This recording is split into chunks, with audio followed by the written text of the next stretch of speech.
El sueño de Menashe. Menashe era huérfano.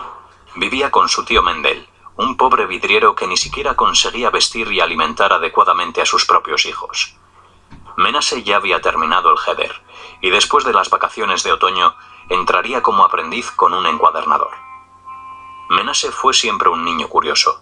Tan pronto como fue capaz de hablar, empezó a hacer preguntas. ¿Qué altura tiene el cielo? ¿Cuál es la profundidad de la tierra?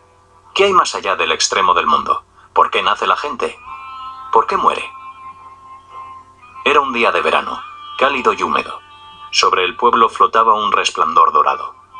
El sol se veía tan pequeño como la luna, y tenía un color amarillo cobrizo. Los perros corrían con el rabo entre las patas. Las palomas reposaban en el centro del mercado. Las cabras se cobijaban bajo el alero de las chozas, rumiando y agitando las barbas. Menashe se había peleado con su tía de Bosa, y salió de casa sin almorzar. Tenía unos 12 años, la cara alargada, los ojos negros y las mejillas hundidas. Vestía una chaqueta desgarrada e iba descalzo. Lo único que poseía era un libro destrozado que había leído docenas de veces. Se llamaba Solo en el bosque salvaje. El pueblo donde vivía estaba situado en medio de un bosque que lo rodeaba como un cinto y que, según decían, se extendía hasta Lublin.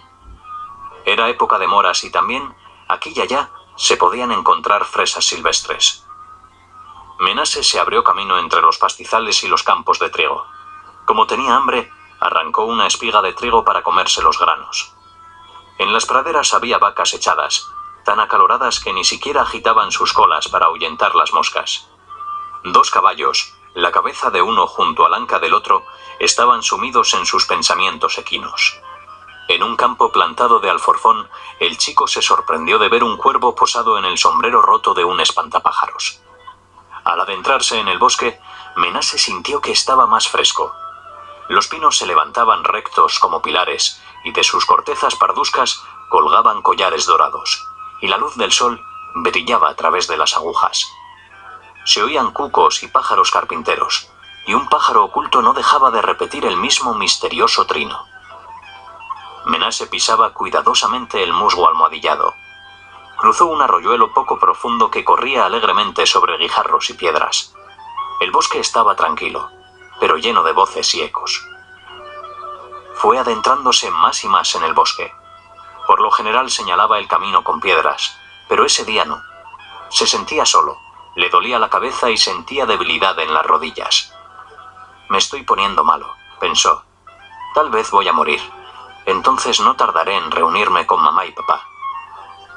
Al llegar junto a una extensión de arándanos se sentó, cogió un fruto tras otro y se los comió con rapidez. Pero no saciaron su hambre. Entre las matas crecían flores de perfumes embriagadores. Sin darse cuenta, Menashe se tumbó cuán largo era en el suelo. Se quedó dormido, pero en sueños continuó su caminata. Los árboles eran todavía más altos, los olores más penetrantes. Enormes pájaros volaban de rama en rama. Se estaba poniendo el sol. El bosque se hizo menos denso y no tardó en salir frente a una planicie desde donde se podía contemplar el cielo al atardecer. De pronto apareció un castillo en medio del crepúsculo. Menashe no había visto nunca una construcción tan bella. El tejado era de plata, y de él se alzaba una torre de cristal. Sus numerosas y altas ventanas tenían la altura del propio edificio. Menashe se acercó a una de las ventanas y miró al interior. En el muro de enfrente vio colgado su propio retrato. Vestía ropas lujosas que nunca había tenido. El amplio salón estaba vacío. ¿Por qué está vacío el castillo?, se preguntó. ¿Y por qué está mi retrato en el muro? El niño del retrato parecía estar vivo y esperar impacientemente que alguien viniera.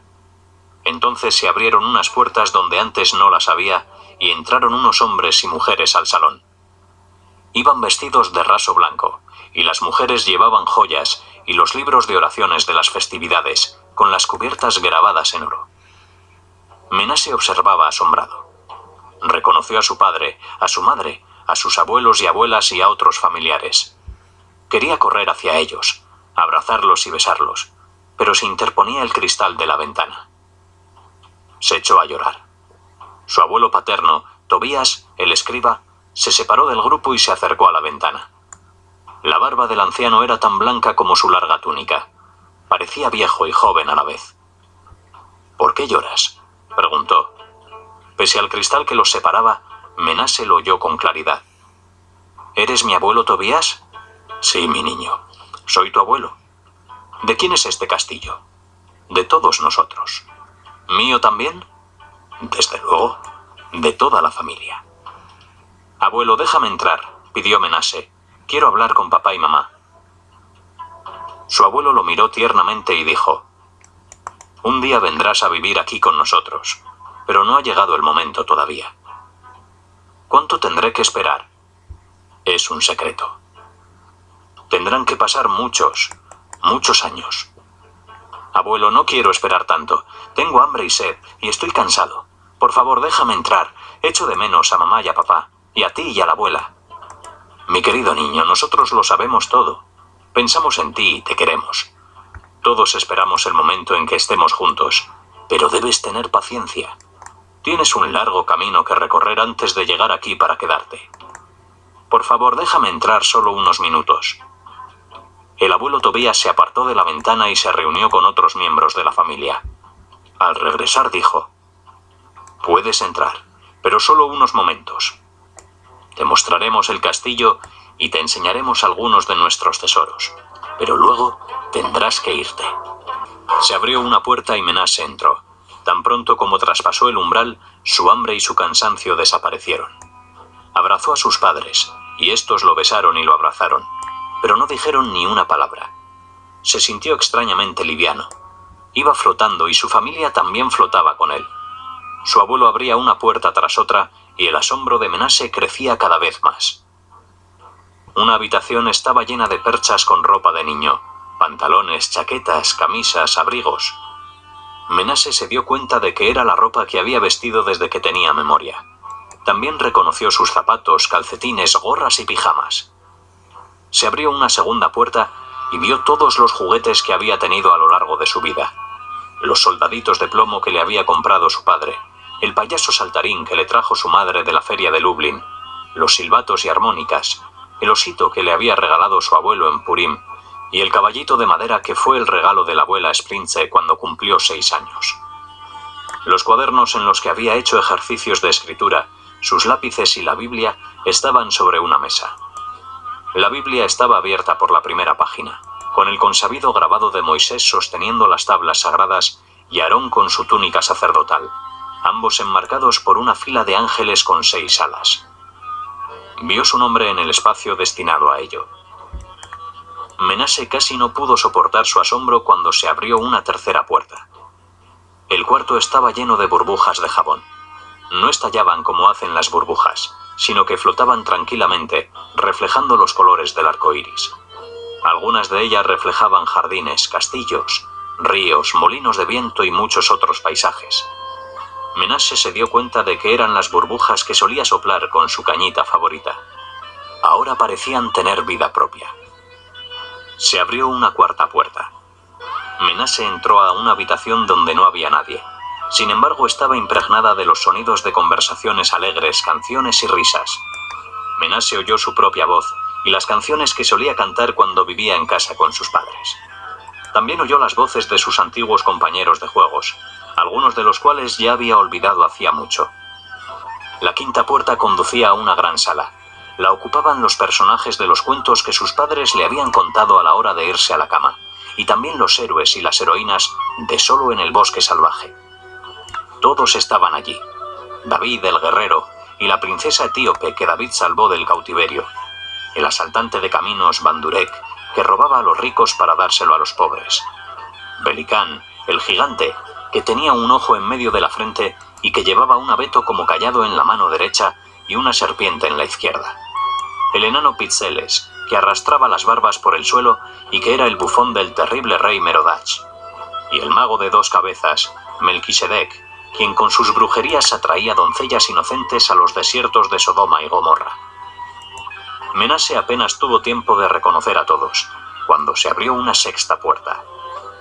Allí todo cambiaba constantemente. Las paredes de la habitación giraban como un carrusel. Aparecían y desaparecían sucesos. Un caballo dorado se convirtió en mariposa azul. Una rosa tan brillante como el sol se transformó en una copa de la cual salían volando fogosos saltamontes, faunos púrpura y murciélagos de plata. En un brillante trono, con 7 escalones que conducían hasta él, estaba el rey Salomón, que se parecía algo a Menashe. Llevaba una corona y a sus pies estaba arrodillada la reina de Saba. Un pavo real desplegaba su cola y se dirigía al rey Salomón en hebreo. Los sacerdotes levitas tocaban sus liras. Unos gigantes blandían sus espadas en el aire y esclavos etíopes, montados sobre leones, servían copas de vino y llevaban bandejas con granadas. Por un instante, Menashe no comprendió el significado de aquello. Entonces se dio cuenta de que estaba viendo todos sus sueños.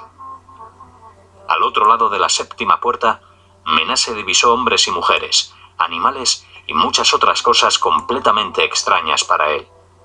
Las imágenes no eran tan vivas como lo habían sido en las otras salas. Las figuras eran transparentes y estaban rodeadas por la niebla. En el umbral había una niña de la edad de Menashe. Tenía largas trenzas doradas. Aunque Menashe no la podía ver con claridad, le gustó de inmediato. Por primera vez se volvió a su abuelo. «¿Qué es todo esto?», preguntó.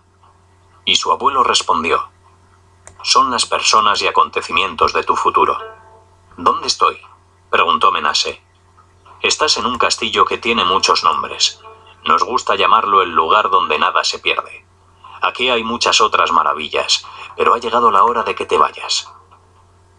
Menashe quería quedarse en el extraño palacio para siempre, junto a sus padres y sus abuelos. Miró interrogativamente a su abuelo, que negó con la cabeza. Los padres de Menashe parecían querer tanto que se quedara como que se marchara con la mayor rapidez posible. Seguían sin hablar, pero le hicieron una señal y Menashe comprendió que corría un serio peligro. Debía de ser un lugar prohibido. Sus padres se despidieron de él silenciosamente y el rostro se le acaloró y humedeció con sus besos. En ese momento desapareció todo. El castillo, sus padres, sus abuelos, la niña. Menashe se estremeció y despertó. En el bosque ya era de noche. Caía el rocío. Muy por encima de las copas de los árboles brillaba la luna llena y titilaban las estrellas. Menashe miró el rostro de una niña que se inclinaba sobre él. Iba descalza y llevaba una falda remendada. Su largo pelo trenzado tenía destellos dorados bajo la luz de la luna. Lo sacudió y le dijo: «Levántate, levántate. Es tarde y no te puedes quedar aquí en el bosque». Menashe se sentó. «¿Quién eres?». «Estaba buscando bayas y te encontré aquí. He estado tratando de despertarte». «¿Cómo te llamas?». «Hanelé. Llegamos al pueblo la semana pasada». Le resultaba familiar, pero no recordaba haberla visto antes. De pronto se dio cuenta. Era la niña que había visto en la 7ª sala antes de despertar. «Estabas como muerto. Tuve miedo cuando te vi. ¿Estabas soñando? Tenías la cara muy pálida y movías los labios». Sí, estaba soñando». «¿Con qué?». «Con un castillo». «¿Qué clase de castillo?». Menashe no contestó, y la niña no repitió la pregunta. Le tendió la mano y lo ayudó a ponerse de pie. Juntos emprendieron el camino a casa. La luna nunca había parecido tan clara y las estrellas tan próximas. Caminaban con sus sombras detrás de ellos. Millares de grillos cantaban. Las ranas croaban con voces humanas. Menashe sabía que su tío estaría enfadado con él por llegar tarde a casa. Su tía lo regañaría por salir sin almorzar. Pero nada de eso importaba ya. En sueños había visitado un mundo misterioso. Había encontrado una amiga. Hanelé y él habían decidido ir a recoger bayas al día siguiente. Entre la maleza y las setas silvestres aparecieron enanitos con chaquetas rojas, gorros dorados y botas verdes. Bailaban en círculo cantando una canción que solo oyen los que saben que todo está vivo y que nada desaparece con el tiempo.